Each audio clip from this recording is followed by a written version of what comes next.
Apa aja sih yang harus kalian perhatikan ketika kalian membuat video? Simak terus videonya dari awal sampai akhir, tapi sebelumnya kita putar dulu intronya, cekidot.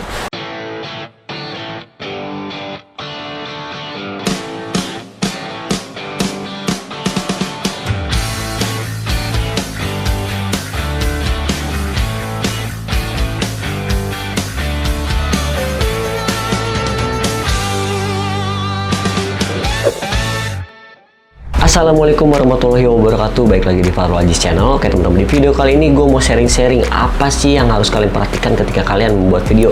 Tidak hanya kamera yang harus kalian perhatikan, tapi banyak banget ya tek-tek bengeknya gitu. Misalnya mulai dari settingannya gitu, terus juga banyak lah, nanti bakalan gue bahas ya. Nah, yang pertama yang harus kalian perhatikan itu mulai dari konsep videonya. Konsep videonya tuh kayak gimana?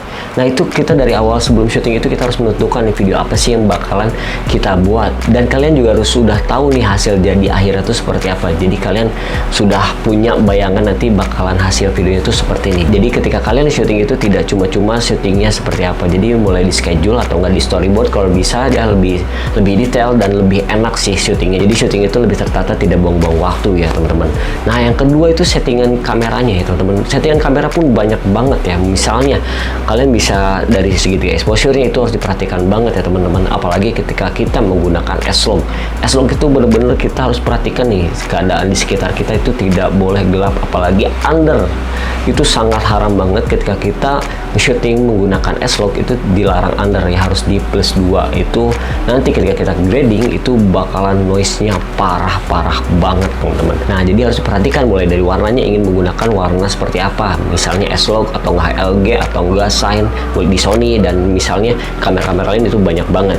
Terus juga mulai dari exposure-nya nih, dari ISO-nya, ketika kalian mendapatkan ruangan yang kurang cahaya gitu, kalian harus kayak gimana gitu kan. Kalau misalnya pakai S-Log kan nggak boleh gelap, otomatis kita harus menaikkan ISO atau enggak kita memaksimalkan lensa dengan bukaan terbesar.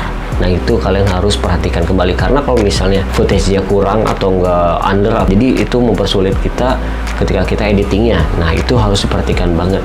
Nah, ada lagi nih yang harus kalian perhatikan, ini sangat-sangat berpengaruh banget di hasil video kalian, yaitu white balance teman-teman. Nah, white balance ini tuh kalau misalnya kalian salah setting itu bener-bener bahaya banget teman-teman.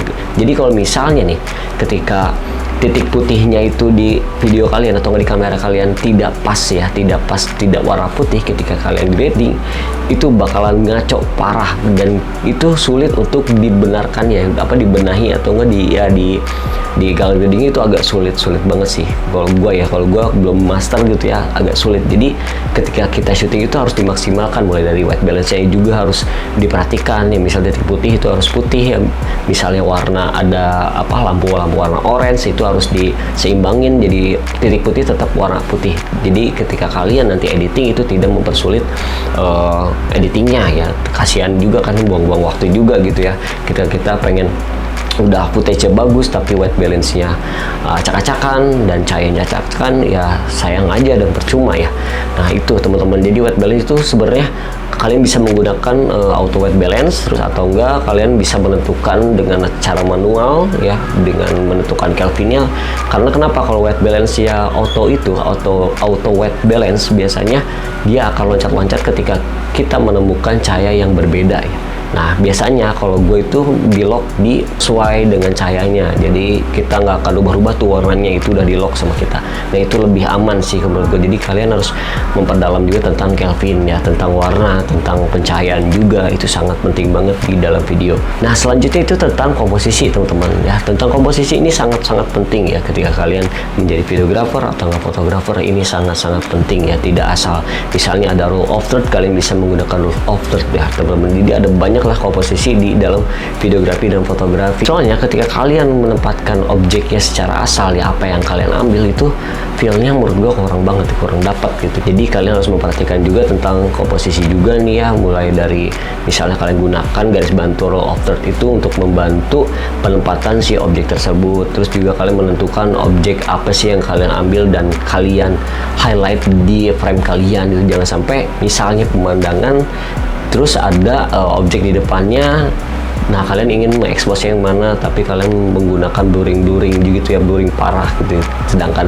pemandangannya bagus untuk diekspos. Nah, itu sayang banget sih kalau misalnya kalian kurang peka terhadap yang ada di sekitar itu ya. Jadi harus kalian perhatikan juga. Nah, terus kalian bisa mempelajari tentang pengambilan gambar ya. Misalnya teman-teman ada extreme close up, terus juga ada long shoot, terus juga ada ambil dari bahu belakang sampai ke depan gitu ya, objeknya di depan, terus kamera dari belakang, terus ada juga yang setengah. Nah, itu kalian harus pelajari juga tentang pengambilan gambar ya, terus angle ini ya, misalnya dari frog eye atau enggak dari eagle eye ya. Itu udah banyak banget sih tentang pengambilan gambar. Itu sangat-sangat penting dalam video. Jadi kalian bisa bereksplor tentang video, apalagi di zaman sekarang banyak banget yang pengen jadi videographer dan membuat konten di luar sana gitu ya, berlomba-lomba membuat konten yang semenarik mungkin. Jadi bukan hanya sekedar kameranya sebagus apa ya teman-teman, tapi seberapa bisanya kalian menguasai tentang videografi atau enggak fotografi.